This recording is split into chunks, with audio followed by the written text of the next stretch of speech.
Hello friends, कैसे आप सभी। तो जो 2021 का पेपर हुआ था उसमें जीके के क्वेश्चन पूछे गए थे और हम जीके के क्वेश्चन को करते हैं।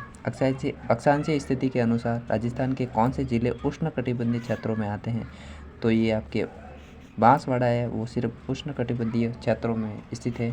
ठीक है, राजस्थान के बारे में थोड़ी बात करते हैं। तो राजस्थान का जो बांसवाड़ा जिला है वो उष्णकटिबंधीय क्षेत्र में स्थित है। बांसवाड़ा एवं डूंगरपुर जिला कर्क रेखा पर गुजरता है। राजस्थान का अक्षांशीय विस्तार जो है वो है 23-12 उत्तरी अक्षांश, और अक्षांश के अनुसार उष्णकटिबंधीय क्षेत्रों की पहचान कर्क रेखा के पास क्षेत्रों के रूप में की जाती है। ठीक है, 52वां सवाल है, राजस्थान के एकीकरण के चरणों में सबसे बड़ा चरण कौन सा था। तो सबसे बड़ा चरण जो था वो 4वां चरण था। सबसे बड़ा चतुर्थ चरण 30 मार्च 1949 को संयुक्त राजस्थान संघ में राजपुताना की 4 बड़ी रियासतें जयपुर, जोधपुर, जैसलमेर, बीकानेर शामिल की गई थी। ठीक है, उद्घाटन किसने किया था। सरदार वल्लभ भाई पटेल ने 30 मार्च 1949 को। प्रधानमंत्री हीरालाल शास्त्री थे इसके, और राज प्रमुख भोपाल सिंह थे, उपराज प्रमुख और भीम सिंह थे। ठीक है, राजस्थान में प्रचलित किस त्यौहार में स्त्रियाँ एकत्रित होकर कुमार के घर जाकर छिद्र किए हुए घड़े में दीपक रखकर अपने घर पर गीत गाती हुई लौटती हैं। तो ये होता है आपकी गुड़ला नृत्य। गुड़ला नृत्य जो है वो क्षेत्र कृष्ण सप्तमी पर होता है। जोधपुर, फलौदी, बालोतरा, बाड़मेर, जैसलमेर का प्रसिद्ध है, और अर्थात शीतला सप्तमी के दिन चैत्र शुक्ल 30 के दिन किया जाता है। ठीक है, और राजस्थान मतलब किस अभिलेख को कर्नल टॉड द्वारा इंग्लैंड जाते समय समुद्र में फेंक दिया था। तो ये था आपके मानमोरी शिलालेख, 713 ईस्वी का है। चित्तौड़गढ़ के पास मानसरोवर झील के निकट कर्नल टॉड ने को मिला था। ठीक है, और डूंगरपुर प्रजामंडल की स्थापना किसकी अध्यक्षता में हुई थी। तो ये भोगीलाल पांड्या ने 1944 में। आपको इन सवालों को जरूर याद करना चाहिए क्योंकि ये PYQ है और बहुत इंपॉर्टेंट होते हैं। वागड़ का धनी कहा जाता है, वागड़ का गांधी कहा जाता है। वागड़ के गांधी भोगीलाल पांड्या 1944 में प्रजामंडल की अध्यक्षता की थी, डूंगरपुर प्रजामंडल की अध्यक्षता की थी। ठीक है, राजस्थान लिपि के अशुद्ध रूप को कहते हैं। तो ये मुंडिया लिपि कहते हैं। राजस्थान लिपि का अशुद्ध रूप मुंडिया लिपि है, और मुंडिया लिपि राजस्थान भारत की एक लिपि है जो पहले राजस्थानी भाषा और मारवाड़ी भाषा को लिखने में काम आती थी। ठीक है, राजस्थानी वेशभूषा में वर वधू गठबंधन का वस्त्र क्या कहलाता है। तो ये धटी कहलाता है। ठीक है, और ताकी क्या है, एक प्रकार का कपड़ा है जिसका उपयोग बच्चों को ढकने के लिए किया जाता है। और निम्न में से असंगत बताना है। पशु पक्षियों के सेट जयपुर में मिले हैं, बिल्कुल सही है। रेजी चक में है, और रमकड़ा उद्योग गलेगढ़ डूंगरपुर में है। कांकरोली राजसमंद में नहीं है। पत्थर की मूर्तियाँ जयपुर में है, बिल्कुल सही है। तो रमकड़ा उद्योग गलेगढ़ डूंगरपुर सवाल आ सकता है। ये गलेगढ़ डूंगरपुर में है, और रमकड़ा उद्योग हस्तशिल्प कला है जिसमें खिलौनों पारदर्शी दिया पत्थर से बनाए जाते हैं। नीमच छावनी 1857 की क्रांति के भड़कने से पूर्व भारतीय सैनिकों के कर्तव्य के प्रति वफादारी की शपथ किस बहादुर सैनिक ने चुनौती दी थी। तो ये दी थी आपके मोहम्मद अली बेग ने 3 जून 1857 को भारतीय सैनिकों के कर्तव्य के प्रति निष्ठा की शपथ चुनौती दी थी। ठीक है, ये नीमच छावनी की बात करिए कि नीमच छावनी 3 जून 1857 को हुई थी, और नीमच छावनी मेवाड़ में राजनीतिक एजेंट कैप्टन सावर के नियंत्रण में हुई थी। ठीक है, यहाँ पर देखो 3 जून 1857 को नीमच छावनी हुई थी। मोहम्मद अली बेग और हीरा सिंह के नेतृत्व में हुई थी। ठीक है, और 60वां सवाल है वो है कि किस प्रसिद्ध मांड गायकों को कला के क्षेत्र में 1982 में पद्मश्री दिया गया था। तो ये आपकी हो जाएगी अल्लाह जिलाई बाई। ये अल्लाह जिलाई बाई हैं, इसको पद्मश्री दिया गया था 1982 में। अलवर महोत्सव फरवरी में मनाते हैं, मेघनास्वर फरवरी में मनाते हैं, ब्रज महोत्सव मार्च में नहीं मनाते हैं, शेखावटी महोत्सव फरवरी में मनाते हैं। ये आपकी सी गलत हो जाएगा। तो अलवर महोत्सव फरवरी का है, बेणेश्वर फरवरी का है, ब्रज अक्टूबर नवंबर का है और ये शेखावटी फरवरी का है। कौन सा नाक का आभूषण नहीं है? तो लौंग है, नथ है, छौंप है, मादलिया गले का आभूषण है। देखो बेसरी, नथ, चौप, दिशा, लौंग, फेणी, चुन्नी, लटकन, भंवरिया ये सब नाक के आभूषण है। ठीक है, मादलिया गले का आभूषण होता है। काली उपजाऊ मिट्टी मुख्य रूप से किस भौतिक प्रदेश की विशेषता है? तो काली मिट्टी हाड़ौती क्षेत्र में, दक्षिण पूर्वी क्षेत्र में मिलती है। ठीक है, इसमें कोटा, बूंदी, बारा, झालावाड़ आते हैं। और राजस्थान का मानसून का जुआ कृषि को कहते हैं। 2021 में ये ऐसे सवाल आए थे। राजस्थान रीति रिवाजों में मौसर किसे कहते हैं? तो ये होता है कि मृत्यु भोज को मौसर कहा जाता है। ठीक है, और राजस्थान में निम्न में से किस स्थान पर चित्रशालाओं की खोज की गई थी? तो ये की गई थी दर एक भरतपुर में है, वहाँ पर चित्रशालाओं की खोज की गई थी। शाकंभरी के चौहान वंश की नींव डालने वाला शासक कौन था? तो ये था वासुदेव चौहान था। ठीक है, वासुदेव चौहान ने शाकंभरी में चौहान वंश की नींव डाली थी। ठीक है, प्राचीन राजधानी अहिस्तरपुर नागौर थी। चौहान वंश का संस्थापक वासुदेव चौहान 551 में माना जाता है। ठीक है, राजस्थान का कौन सा राष्ट्रीय उद्यान साइबेरियन क्रेन के लिए प्रसिद्ध है? साइबेरियन सारस कह सकते हैं, साइबेरियन क्रेन के लिए प्रसिद्ध है। तो ये केवलादेव राष्ट्रीय उद्यान है।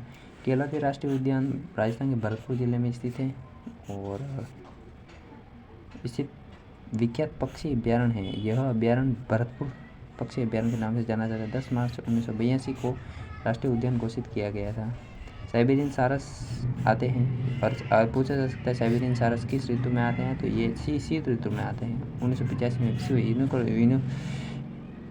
यूनेस्को धरोहर सूची में शामिल किया गया था और इस उद्यान में 375 से अधिक प्रजातियां हैं। छप्पन का मैदान कहाँ प्रसिद्ध है? तो मध्य माही बैसन में प्रसिद्ध है। ठीक है, छप्पन का मैदान राजस्थान के बांसवाड़ा जिले में प्रसिद्ध है और इसे छप्पन का मैदान इसलिए कहा जाता है क्योंकि डूंगरपुर, बांसवाड़ा, प्रतापगढ़ में छप्पन नदी नालों का प्रवाह है, इसलिए इसे छप्पन का मैदान कहा जाता है। पग फेरो किसकी है? मणि मधुकर की है। साहित्य से एक सवाल आएगा, जरूर पढ़ के जाएं साहित्य को अच्छी तरीके से। जयपुर मेट्रो और ट्रैक गेज कितनी है? तो जयपुर मेट्रो की ट्रैक गेज है 1435 मिलीमीटर है। ठीक है, याद रखना है 1435 है। ये सवाल कितनी बार आएगा? आगे बात करते हैं। राजस्थान में झुंझुनू में प्रसिद्ध रानी सती का वास्तविक नाम क्या है? तो ये हो जाएगा आपकी नारायणी माता। ठीक है, और लक्ष्मी देवी कलकत्ता में बीकानेर प्रजामंडल की संस्थापक सदस्य थी। आपको ये पूछा है कि बीकानेर प्रजामंडल की स्थापना कहाँ हुई थी? तो कलकत्ता में हुई थी। सोमकला अम्बा बांध कहाँ है? सोमकला अम्बा बांध डूंगरपुर में और सोमकागदर उदयपुर में है। ठीक है, निम्न में से कौन सा राजस्थान का प्रसिद्ध लोक नृत्य नहीं है? तो भवाई है, कलबेलिया है, कच्ची घोड़ी है, तुरा कलेंगी तो एक ख्याल है। टूकन गिर और शाह अली मिलकर करते हैं और ये मध्य प्रदेश, निम्बाड़ और राजस्थान में हाथियों के लिए लोकप्रिय है। पांडुपौल अलवर में है, सासबहू नागदा में है, मीठे शाह की दरगाह गागराम झालावाड़ में, मंडोर तो जोधपुर में है, जयपुर में कहाँ है? आगे बात करते हैं। तो राजस्थान में अधिकांश वर्षा होती है तो ये होती है बंगाल की खाड़ी से होती है। बंगाल की खाड़ी की मानसूनी पवनों से होती है। ठीक है, और आगे बात करते हैं हम। भारत सरकार के नवीन और नवीनकरणीय ऊर्जा मंत्रालय NNRE के आकलन के अनुसार राजस्थान में सौर ऊर्जा कितनी गीगावाट उत्पादन क्षमता है? तो 142 गीगावाट उत्पादन क्षमता है। निम्न में से कौन सा राजस्थान का जल दुर्ग है? जल दुर्ग गागरोन दुर्ग कहा जाता है। ठीक है, आगे बात करते हैं। सिवाना किला का निर्माण किसने करवाया था? सिवाना वीर नारायण पवार ने कराया था। राजस्थान की कौन सी चित्रकला सौर पांचाली शैली से संबंधित है? तो ये है आपकी मेवाड़ चित्र शैली से संबंधित है। ठीक है, पिछवा या पेंटिंग कौन सी शैली से संबंधित है? तो पिछवा या नाथद्वारा शैली से संबंधित है। ठीक है, राजस्थान की कौन सी नदी को मृत नदी के रूप में जाना जाता है? तो घग्गर नदी को मृत नदी के रूप में जाना जाता है। 83 क्वेश्चन की बात करते हैं। राजस्थान में सफ़ेद शहर किसको कहा जाता है? तो उदयपुर को सफ़ेद शहर कहा जाता है। ठीक है, 1559 में उदय सिंह द्वारा इसका राजधानी बनाकर उदयपुर को बसाया था। इससे पूर्व का वेनिस झीलों की नगरी कहा जाता है। राजस्थान में गार्नेट के भंडार कहाँ मिलते हैं, तो यह आपके टोंक में गार्नेट के भंडार मिलते हैं।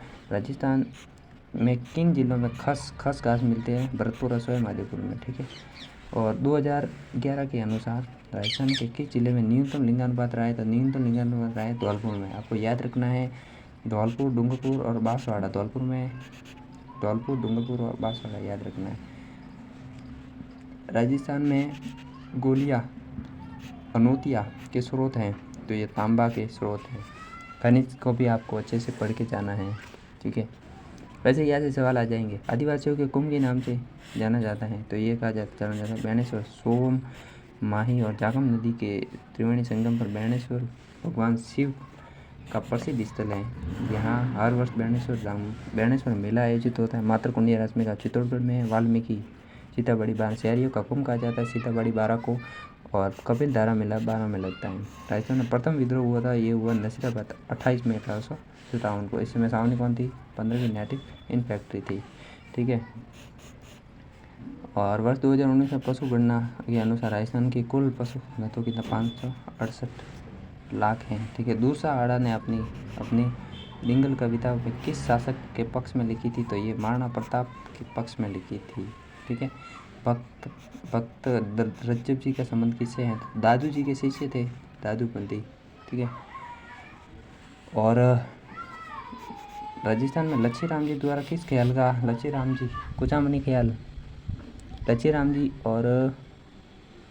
जी द्वारा किस ख्याल का प्रवर्तन किया गया था, तो ये किया गया था आपकी कुचामनी ख्याल का, ठीक है सर, याद रखना है। ये खिचौमनी ख्याल हो जाएगी।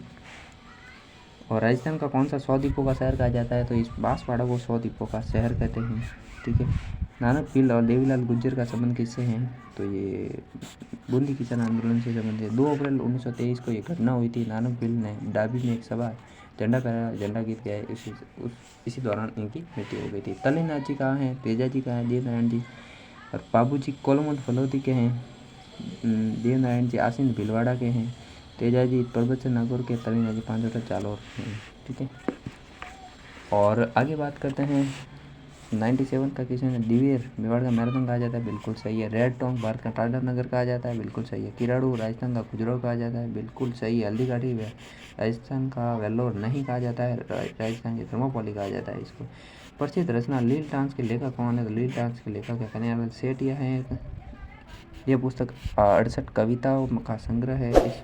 यह पुस्तक लेखक ने राजस्थान में प्रचलित प्रवाही उमाओं और प्रतीकों का प्रयोग किया है।